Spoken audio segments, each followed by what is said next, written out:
বহু কষ্টেতে মিলয়। প্রভু কয়ে সনাতন কৃষ্ণ যে রতন ধন বহু কষ্টেতে মিলয়।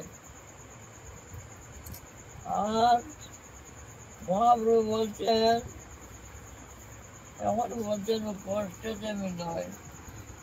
আর হরিনাম তুমি শ্রদ্ধায় করো, অশ্রদ্ধায় করো, হরিনামে ফল মিলে। হরিনাম করলে হরিনামের ফল মিলে, কিন্তু প্রেম মিলে না। প্রেম মিলতে গেলে যে রূপে রইলে নাম প্রেম বোঝায়, যে রূপে রইলে নাম প্রেম বোঝায়। তাহার লক্ষণ শুনো স্বরূপ রাম রায়। হে স্বরূপ রামানন্দ, কিভাবে হরিনাম নিতে হবে? যে রূপে নইলে নাম, যে কোনো ভাবে নাম নিলে হবে না। নাম নিলে হবে, নামের নামের ফল বৃথা যায় না। এমনকি নাম আবাস, আবাসে মুক্তি। আবাস কিরকম? মুসলমানে বলছে শিখরে ধরছে না, শিখরকে তারা হারাম বলে। এই হারামে খাইল রে, হারাম হারাম হারাম। ভগবানও বলছে না হারাম হারাম। ভগবানের শুনছে না, আমাদের ডাকছে হারাম হারাম। রামচন্দ্র গিয়া তাদের উদ্ধার করিয়া নিয়ে গেছে ওই করতে। আর হে ডাকলো হারাম হারাম। এগুলো বলে নামাবাস, নামের আবাস, নাম নয়, নামের আবাস। এতে মুক্তি হয়ে যায়। নাম আবাসে মুক্তি হয়ে যায়। আর আবার বলছেন যে রূপে রইলে নাম প্রেম বোধয়। যে রূপে প্রেম বোধয়, কি রূপে নাম নিতে হবে? শ্রীনাথবি সুনিচন তরুণীয় সহিষ্ণুনা অমরিনা মানদেন কীর্তনীয় সদাহরি। এইভাবে সদাহরি, শ্রদ্ধা করতে হবে। শ্রদ্ধা অর্থ কি? সবসময় হরিনাম করতে হবে। হরিনাম একবার বললে একবার বললেও হয়, একবার বললেও হয়। কার হয়? যার স্ত্রী পুরুষ জ্ঞান নাই, স্ত্রী পুরুষ জ্ঞান নাই এমন যে মানুষ, এ যদি একবার হরে কৃষ্ণ বলে, এ তার প্রেম হলো। ভালো মন্দ জানে না, স্ত্রী পুরুষ চিনি না, এমন যে সরল সুজা, এই সরল মানুষ যদি একবার বলে হরে কৃষ্ণ, একবার বলে উদ্ধার হয়ে যায়। হলে উদ্ধার হয়ে যায়, হেলে অনায়াসে সে উদ্ধার হয়ে যাবে। আর আমি একবার বললে হবে না, কেন হবে না? আমার ভিতরে স্ত্রী পুরুষ জ্ঞান আছে, ভালো মন্দ জ্ঞান আছে, আপন পর জ্ঞান আছে। এ আপন এ পর, হিংসা আছে, এই হিংসা। তারপরে নিন্দা তো আছেই লাগিয়া। হিংসা নিন্দা তার ভিতরে আছে, সে বহু জন্ম করে যদি নাম সংকীর্তন, বহু জন্ম করলেও প্রেম পাবে না। তখন বুঝছো যে রূপে রইলে নাম প্রেম বলছে। কিভাবে? মহাপ্রভু বলছেন ত্রিনাদ ভীষণ নিচে, তৃণ হইতে নিঃস হইতে পারবে? তৃণ হইতে নিঃস। আমি রাত হইতে উৎসা অভিমানের পাহাড় আমার ভিতরে, অহংকার অভিমান আমার ভিতরে। তুমি কিভাবে কৃষ্ণ পাবে? কৃষ্ণ পাইবার জন্য বলতো কেন? কেন বলতো কৃষ্ণ পাবে? আমার দ্বারা হবে না। তৃণ হইতে নিঃস্ব হইতে হবে। তৃণ অর্থ ঘাস। ঘাস তো আমরা ফাড়াইয়া যাই, ঘাস তো সবচেয়ে নিঃস্ব। ঘাসের নিশ্চয় আর কিছু আছে নাকি? ঘাসের তৃণাদ তৃণ হইতে নিঃস্ব, তৃণই নিঃস্ব আবার তৃণ হইতে নিঃস্ব। এ আবার কিরকম? তৃণের নিচে আর কোনো কিছু আছে নাকি? আছে না? মাটি তো আছে। এই মাটিটাই তৃণাদ হইতে নিঃস্ব। এই মাটিটা হইল কি খাঁটি। মাটিটা তুমি মাটির মধ্যে কত অত্যাচার করি আমরা। মাটির মধ্যে কিন্তু মাটি কোনো কথা বলে না।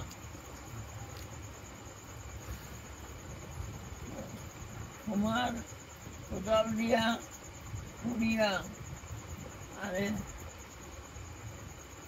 আমি আর বাড়িতে আনি আবার লাথি মারে, লাথি নরম করে, আবার গোদা দিয়ে মিটায়, আবার রাতের আগুন ধরাই দে।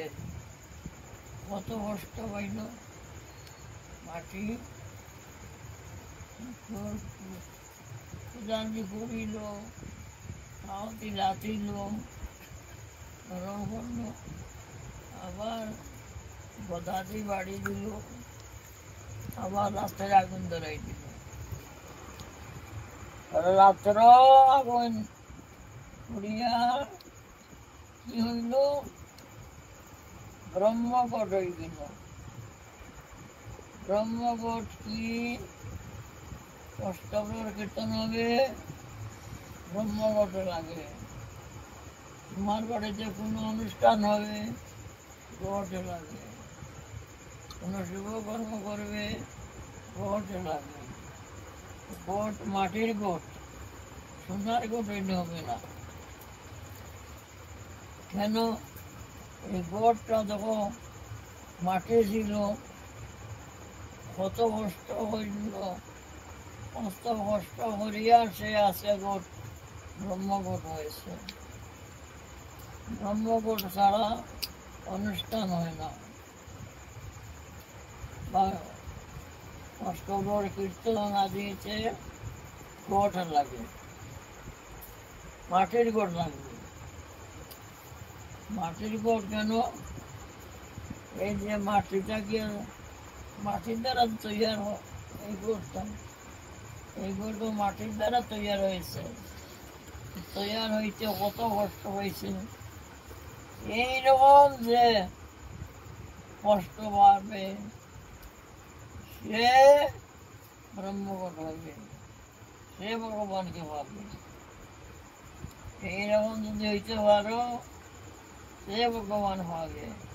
তৃণাদ বিষ্ণু কেন? তৃণ হইতে নিঃস্ব হইতে পারো যদি, মাটির মতো হইতে পারো, সে ভগবান হইতে দেরি নাই, দেরি নাই। আর তৃণাদ বিষ্ণু তরুরিব সহিষ্ণু। তরু অর্থ বৃক্ষ, বৃক্ষের নাম তরু। বৃক্ষ দেখো কত কি সহিষ্ণুতা, কিরকম তার জীবনটা। বৃক্ষের জীবন এক জায়গায় জন্ম, এক জায়গায় মরণ। জলের অভাবে শুকাইয়া মরে, পাশে নিকটে জল গিয়া খাইতে পারে না। জলের অভাবে শুকাইয়া মরবে এবং জল চাইয়া খাইতে পারবে না, গিয়া খাইতে পারবে না, যাইতে পারবে না। যে জায়গাতে জন্ম, এখানে কত বছর ওটা বৃক্ষ বাস করে, জীবিত থাকে, কত বছর জীবিত থাকে। এই সমস্ত জীবন পর আসে রৌদ্রে পুড়ে, বৃষ্টিতে ভিজে, ঠান্ডায় ভিজে, কিন্তু চলাচলা করবার উপায় নাই। মানুষে ডাল কাটবে, কিন্তু বলবার উপায় নাই। হটগুলি মানুষে ইট ইট পাটল পারে না। আম গাছে, আম গাছে আম পাড়ে, আম দেয়, বৃক্ষে কি দেয়? আম দিল তোমার, আর তুমি দিলা ইট, পাথর যেতে মারলায়, আর সে দিল। এই জমা হইতে পারবে? এর অর্থ কি? তোমাকে এখানে গাড়ি দিল, আর তুমি তাকে আশীর্বাদ করবে, বাবা গাড়ি দিয়েছে তোমাকে, ভালোবাসো, আরো গাড়ি দিয়ে কল্যাণ হোক। পারবে এরকম বলতে? পারবো না, কৃষ্ণ হবে না। বৃক্ষের কত সহিষ্ণু, আর এই বৃক্ষটা কত কাজে লাগে। আমি যদি মরি আজকে, এই মরা শরীর এখন নিবে নাকি? এই বৃদ্ধ শরীর এখন মনে আমার বাবা তোমার করে আমাকে স্থান দেবে, নিবে আমাকে। বৃদ্ধ অবস্থা যখন নিবে না, কোনো কাজে লাগবে না। দুনিয়া নিলে তো আরো বিপদ, বিপদ না, সেবা করতে লাগবে। বাবার বাবা, আমি টাকা পয়সা লাগে দেখলে দিয়ে দিবানি, তবু মামাকে দিও না, নিবে না। আর বৃক্ষ মরে গেলে বৃক্ষ কত কাজে লাগে, এমনকি স্বয়ং ঠাকুর হয়ে যায়। তাই কেউ তৈরি হয় না বৃক্ষ দ্বারা, ঠাকুর হইয়া যায়। তারপরে সিংহাসন তৈরি হয়, কত কিছু তৈরি হয়, রাজারা দরজা, কত কিছু বৃক্ষের দ্বারা উপকার হয়। বা বৃক্ষের দ্বারা আমরা কত উপকার হয়, কত উপকার করে। আমি কোনো উপকার করি? আমি কারো কোনো উপকার করি? বৃক্ষ আমার তো শ্রেষ্ঠ, বৃক্ষ আমার তো শ্রেষ্ঠ, কত সহিষ্ণু, কত সবাই লাগে। আমি কি কাজে লাগি? আমি তো কোনো কাজে লাগি না। ওরে মানুষ হইয়া তুমি কি লাভ হল? মানুষ হইয়া কি লাভ হইল? বৃক্ষ ভালো আছিল, বৃক্ষ হইলে ভালো আছিল, সবাই লাগতো।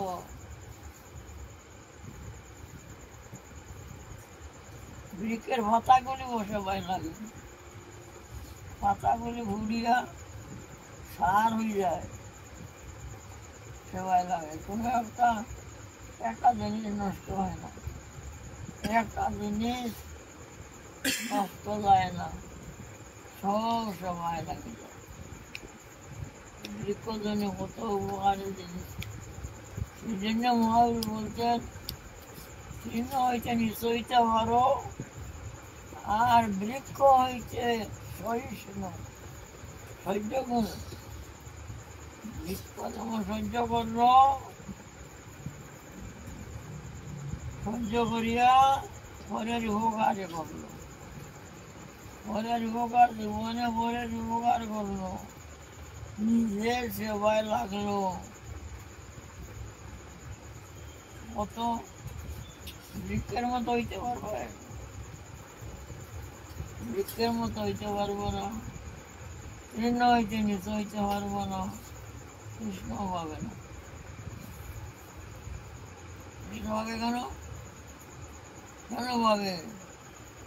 এই জন্য মহাপ্রভু বলছেন না, সনাতন কৃষ্ণদের রতন দন, কৃষ্ণদের রতন দন অনেক কষ্টেতে মিল, কষ্ট করতে হবে, কষ্ট না করে কৃষ্ণ মিলে না। বদনের কষ্ট, বদনের কষ্ট করতে হবে।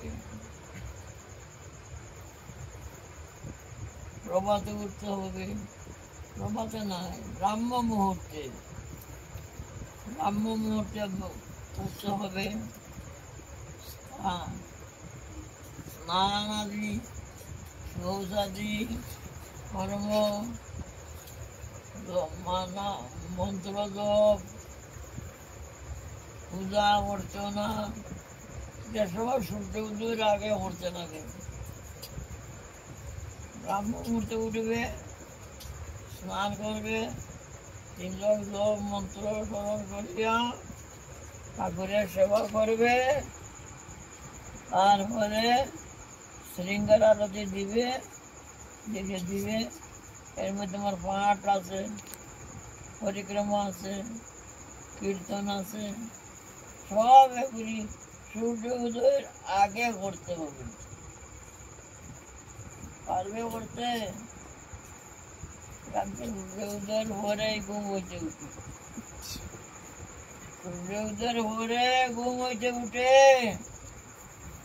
যে সূর্য উদয়ের পরে ঘুম হইতে উঠে কোন মুখে বলে কৃষ্ণ বদন করে, কোন মুখে বলে আমি কৃষ্ণ বদন করি? সূর্য উদয়ের পরে ঘুম হইতে উঠতে হয়।